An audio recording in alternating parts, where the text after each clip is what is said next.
আজকের বিশাল মিছিল এবং সম্মানিত সভাপতি বাংলাদেশ বিদ্রোহী ছাত্র শিবির রাজশাহী বিশ্ববিদ্যালয়ের সম্মানিত সংগ্রামী সভাপতি মোস্তাফা রহমান জাহিদ ভাই, সম্মানিত সংগ্রামী সারারাই ওরাই ফয়সাল ভাই, সম্মানিত তৌহিদি জনতা, আমরা আজকে এই সমাবেশকে জানাতে চাই জঙ্গি সংগঠন বাংলাদেশ আওয়ামী লীগ এবং জঙ্গি নিষিদ্ধ সংগঠন বাংলাদেশ ছাত্রলীগ এই দেশকে একটি অকার্যকর রাজ্যে পরিণত করার জন্যই ভারতের সাথে লিয়াজ করে তারা 2008 সালে 29 ডিসেম্বর ক্ষমতায় আসে।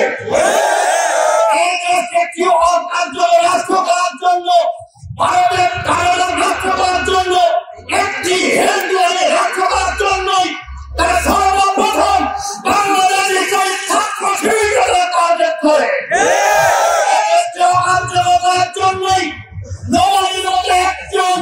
মেধাবী ছাত্রকে হত্যা করে এই দেশটাকে দাস রাষ্ট্রে পরিণত করার জন্য তারা চেষ্টা শুরু করে।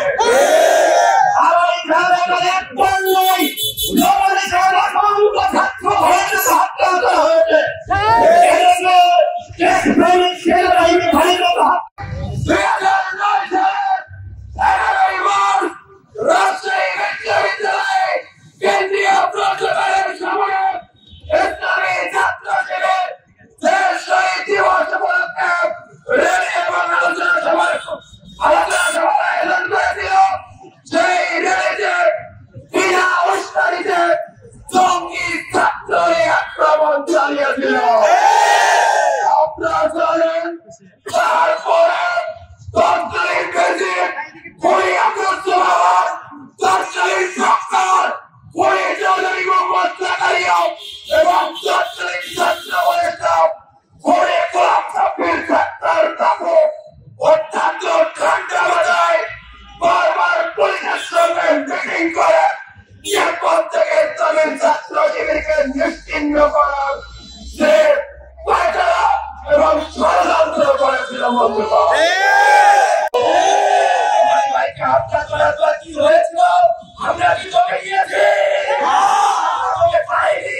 আমরা বরং দ্বিগুণ শক্তি নিয়ে আমাদের এই ময়দানে সকল শিক্ষার্থীদের ইসলামের ভালোবাসাকে আমাদের করে দিয়েছি। নোমানি ভাইকে হত্যা করার পর আমরা জানিয়ে দিয়েছি উহারা চাহুক দেশের জীবন, আমরা শহীদি জনতা চাই। মৃত্যু ভীত আমরা মৃত্যু কোথায় খুঁজে বেড়াই।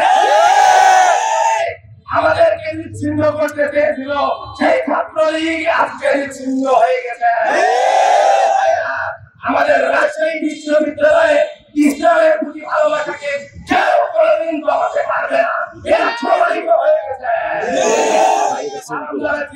আসসালামু আলাইকুম ওয়া রাহমাতুল্লাহ।